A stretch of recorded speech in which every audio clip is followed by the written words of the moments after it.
Hey guys, today I'm gonna be talking about the SRS build that I've been playing in the 1 month flashback league thing race.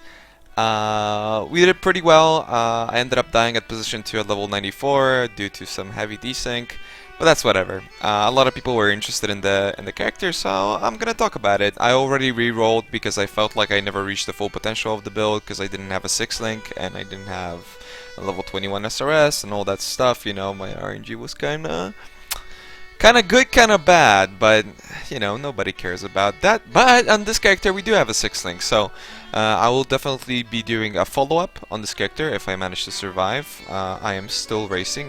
Like I said, I did re-roll, and I'm not really going too hard, but you know, I want to keep it interesting.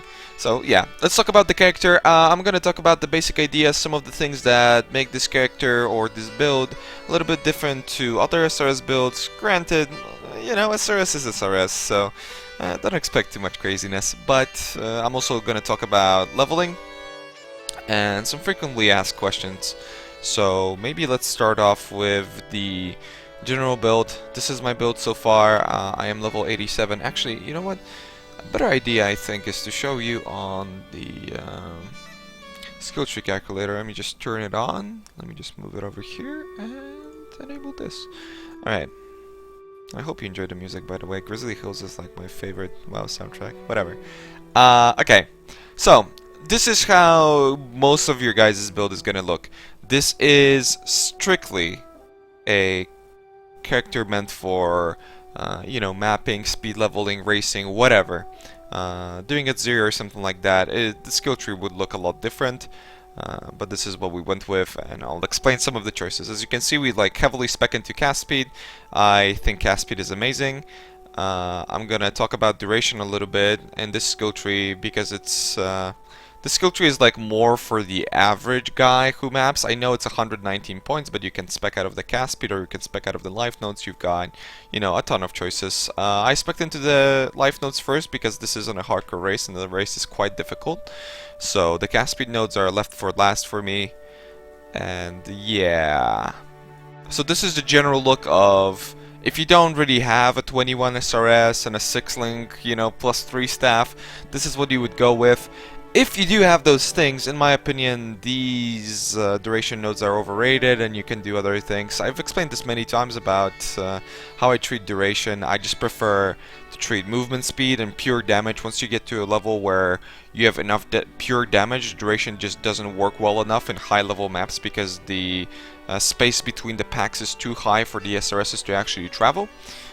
Again, this depends on how much damage you do, what type of map you're doing, what level you are, how much movement speed you have, because that's another thing that's very big with SRS. Movement speed on boots is very important, movement speed on your Arctic armor, if you're running one. You know, getting haste, you can see I picked up inner force, that's another thing I'm going to explain, but it is partly because it does give us movement speed. So yeah, you just gotta get to that point, and to get to that point you need a lot of gear and a lot of levels, so that's why most people would be using this. If you actually have all that kind of stuff, you know, you can spec more into cast speed, you can maybe spec into minion damage, you can maybe instead spec into this. There are a couple options. Flasks nodes are great. I mean, boost up your Taste of Hate, Granite Flask, Quicksilver Flask, more movement speed, right? So these are pretty amazing. I highly recommend them. You can see I don't use E early on in the leveling stage, kind of, if you decide to switch too soon. However, like I'm going to be explaining in the leveling portion, I don't recommend leveling up with SRS. But E is kind of up to you. I don't like to use E, I prefer to cast another SRS. This depends on your clear speed, who you're playing with. If you're solo, you definitely shouldn't be using it. If you're in a group, you have to get really good synergy for this to actually be worth it. There are advantages to using E, but for me personally, you know, I take a little bit of a different approach. But, you know, if you feel like it, go ahead. Okay, let's explain Inner Force. So, a lot of people don't take Inner Force in their builds, in their SRS builds. We do. The reason for this is if you have Inner Force and you're running Haste and Vol Haste permanently, which is what we are doing if you have high enough clear speed, you should be running a permanent Vol Haste. This is great clear speed for the party. This is amazing for you know, yourself personally, because your SRSs again benefit greatly from movement speed, same as you benefit greatly from movement speed. But even if you bypass all of that, the main reason is for us, 4% cast speed nodes are efficient.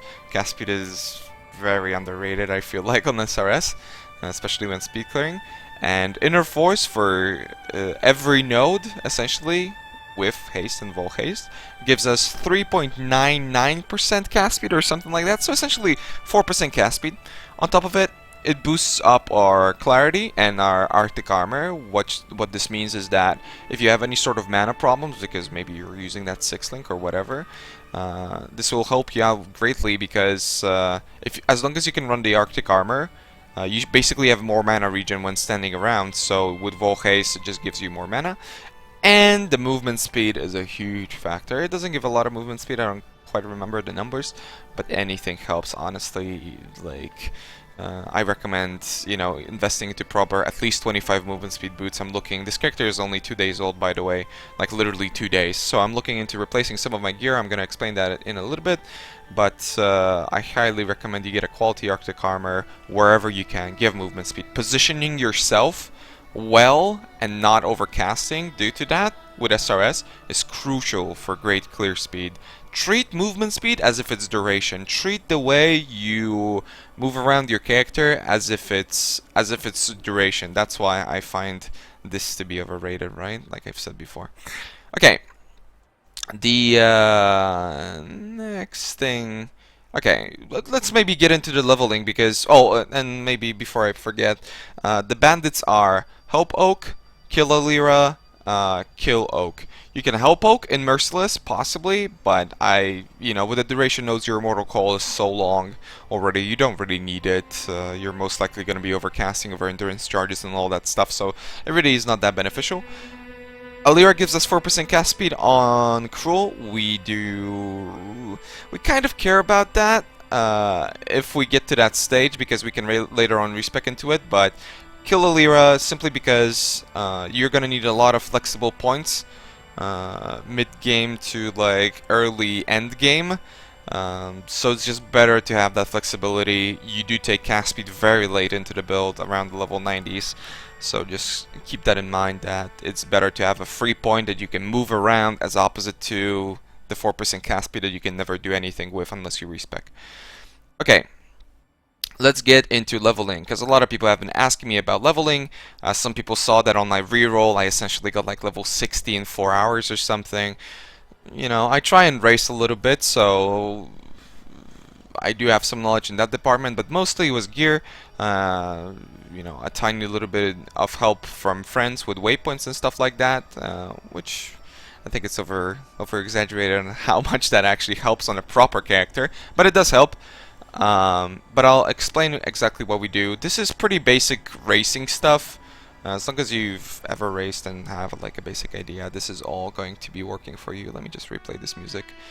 I'm trying to kind of not really rush through this video, but I know I've made this video before and for some reason the audio on OBS was muted, and that made me really mad yesterday, so we're remaking it today, and hopefully I'm not gonna forget anything. And yeah, I just don't want it to be 20 minutes long like yesterday's video, but me talking about it kind of extends it. Okay, never mind. Alright, the way you level this is you're gonna have to respec, man. Unless you have, well, I would only spec into SRS at level 70, but this is from a racing point of view, right? So this isn't necessarily for everyone. If you don't care that much for like progression and clear speed in the beginning and all that, use SRS from a you know, level pretty much as soon as you can get a reverberation rod or a spell echo, just so you have that more cast speed. I don't recommend it. In my opinion, it's terrible and I can't stand it, but if you really feel like it and you don't like Fire Trap and Lightning Tendrils, you know, go for it. But my recommended way of leveling for this character is simply using Fire Trap, Lightning Tendrils, and Flame Blast for blue packs. Flame Blast is not as strong as it used to be, so Don't overuse it definitely, but yeah, you just use a basic, get a +1 scepter or a life sprig or something. Use chance to ignite fire trap, elemental proliferation. That's gonna be incredibly strong. Try and use 1 or 2 Volt Storm calls. That helps a lot with clear speed, especially in the early levels and like mid, cruel, beginning of merciless. The way we build this is, you take Firewalker, you take Lightning Walker, this helps with damage, this helps with survivability. We go through Lord of the Dead, we could do some funky stuff with like practical, but whatever. We're already respecing quite a bit of points. I think in the end you're going to be respecing like 22 points or something. So you get 618 out of all difficulties, so, that's essentially like, what, 3 chaos or something. So not a big cost, plus the time spent obviously to get the regret points, but yeah. I take Blast Radius, I take the AoE nodes, I like to head to Cruel Prep, and now we've got a now we've got a choice. I really like Cruel Prep because of the 5% efficiency plus the elemental resistance. But now you've got a choice. If you don't really have that much gear, I was using double Mokus, pretty much all leveling gear I could possibly use, which granted is like 10 chaos, but some people might not have that in the very beginning. Well, 10 chaos where 8 of it is a gold rim, but okay, you might want to take Heart of Flame, or you might want to head over this way, pick up Retribution, pick up Amplify, and take Elementalist. And from this point, it's basically the same choice. Do I want to get more life, where Discipline Training would be incredibly efficient, or do I still need more damage? Do I feel safe about my character? These are just decisions that you guys have to make based on your gear and the way you play. I would typically probably pick up Discipline Training just because it's incredibly efficient, and survivability is damage in some cases if you can face tank. It just gives you damage, especially if you're using tendrils and like that type of stuff. I go for Heart of Flame, you can go crazy here. You can even go for Light of Divinity. Not a big deal. You can go Devotion, you can go Heart and Soul, you can go Quick Recovery. You already see that we get a lot of life. You can head down here, take all this stuff. That's typically what I would do. I would go all the way down here, like take these life nodes, or if I have dex issues, start traveling down here, take these life nodes. This is like 77 or something. So this is, yeah, through all progression, this is around level 60? 60? Yeah, 63, I think? 63, I believe. So, yeah, you just go for all this stuff, and then later on when you have to respec, you take out these points, you add to these points, then you take out these points, and then you go like this, and take all this stuff because it's really good, and then you just basically end up with this, right? You get the idea. I know a lot of people ask about leveling, so that's what we went with. And I'm not really going to be showing any gameplay because most people, I've been playing this a lot, so most people have seen it. I think the results in the race speak for themselves. I'm not using any XP items or anything like that. This is no Flame Blast build, so yeah, I think the build speaks for itself. So I'm not going to be really, maybe I'll show you some positioning and how to really clear efficiently, because I feel like a lot of people with SRS don't really utilize the great clear speed that SRS can have. But okay, let's go about the gear. Right now I got really lucky with a 6-link. Well, lucky and unlucky, because on the other character, I was saving up 30 exalts worth of fusings. I sold most of it, but I still have some, I believe. Yeah, this was basically full of fusings, because, yeah, I just needed a 6-link and I never got it before I died. But we got lucky on this guy, so that's what we went with. And here we go. Summon Raging Spirits, Empower, Spell Echo, Melee Physical, Multi-Strike, Melee Splash. The important quality is Melee Splash and Summon Raging Spirits. Summon Raging Spirits, it's movement speed. You've been listening. And then Melee Splash is AoE. AoE, always amazing, right? Our 6th link is Empower. Yeah, our 6th link is Empower. You might want to use Empower earlier on if you're maybe like playing solo. You might want to throw away Multi-Strike. Use Empower for survivability of your minions depending on what kind of league you're playing, yada yada yada. work with it. Try and figure things out for yourself. I'm sure you're gonna get to a happy place. And then, okay, there are some decisions here, but some things are forced when it comes to the rest of our gear and linking our stuff. Essentially, our helmet has to be energy shield. It has to be. We use the Belly of the Beast, and I still, you can see, run Arctic Armor just because SRS with Volhaste requires a lot of mana. So we're able to use Arctic Armor and the Belly of the Beast.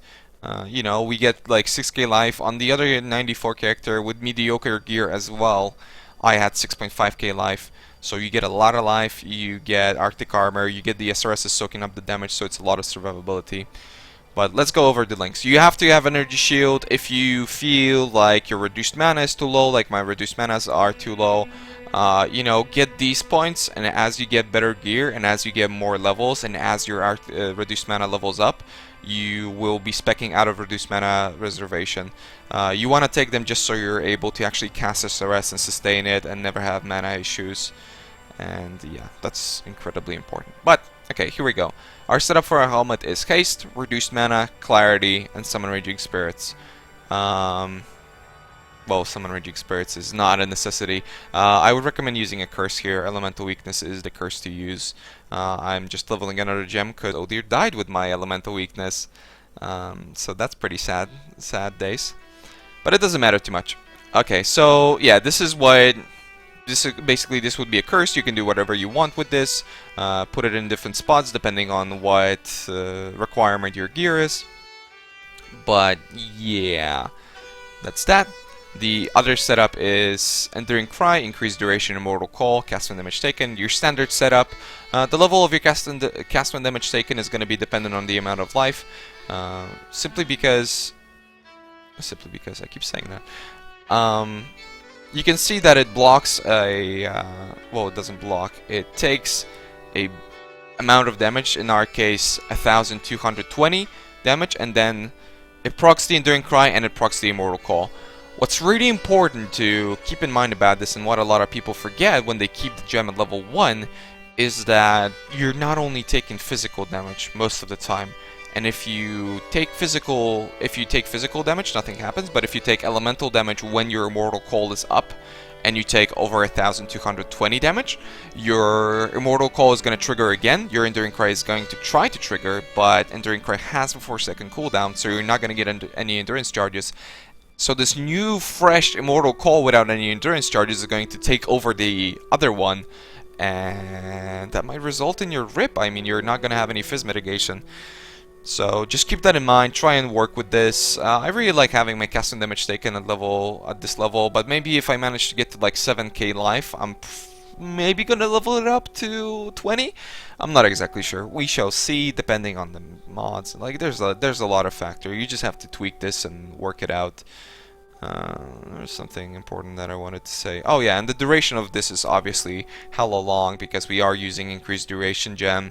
You can use maybe an enfeeble or something because you don't really curse much with this build. It's almost always better to cast another Raging Spirits unless you don't have anyone in your party that's cursing. It's almost better to always cast a Summon Raging Spirits rather than curse for solo play. But yeah, so we can run an enfeeble or something because we have all this duration, right? So our Immortal Calls are really long.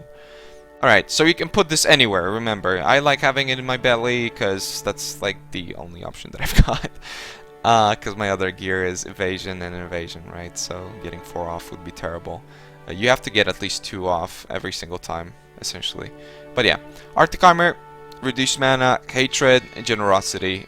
Primary setup, like the important things are these, and then Arctic Armor is the gem that can be moved around. It's completely up to you where you put it, but this has to be a setup, you know, generosity boosting up hatred, incredibly important for the party play and for yourself.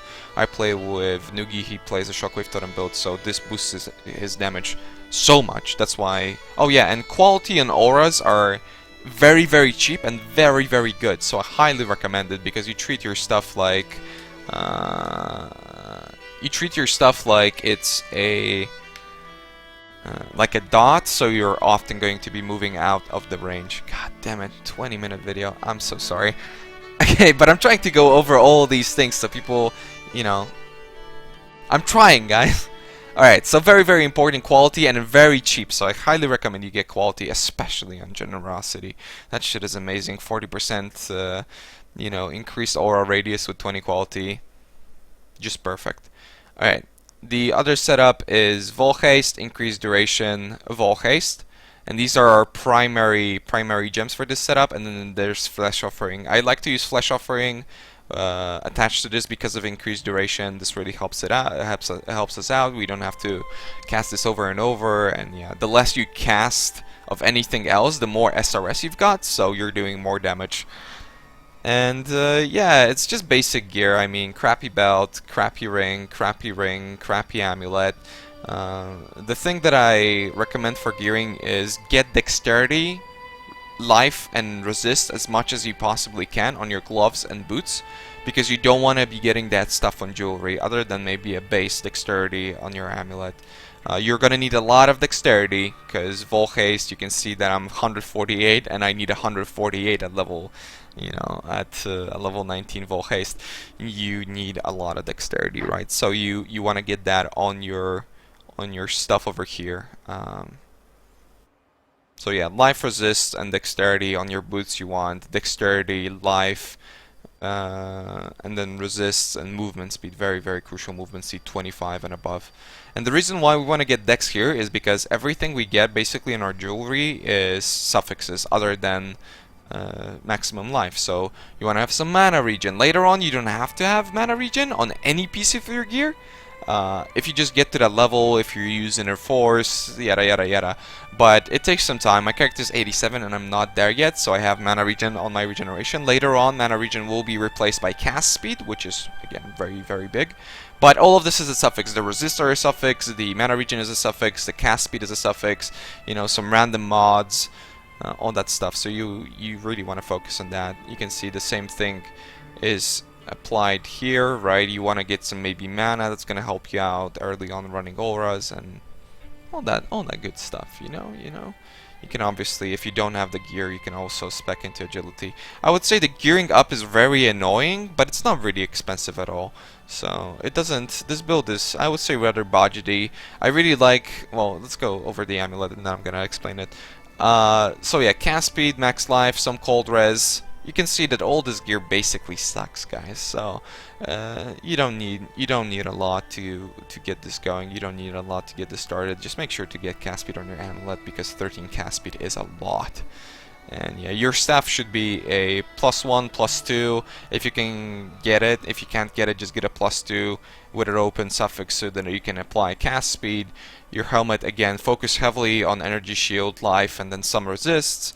Your chest piece is a belly of the beast. We don't use a, this is another frequently asked question, we don't use a cloak of defiance because you'd have to get invested into charisma, you'd have to get invested into reduced mana reservation, all this kind of stuff, and it's just not good enough. And even if you get it, we would probably run another aura rather than do this. So we basically have very little mana, but we're able to run Arctic Armor, and hey, a belly, I go from 6k, you know, this makes a big difference, right? A Cloak of Defiance doesn't have life, and shit, if you get more than 700 mana on a build like this, running 3 ORs, you're crazy, and I don't know how you did it, but this scales with levels, this scales with better gear, this scales with everything, as opposite to Cloak of Defiance, where gearing up for the additional EHP is very difficult.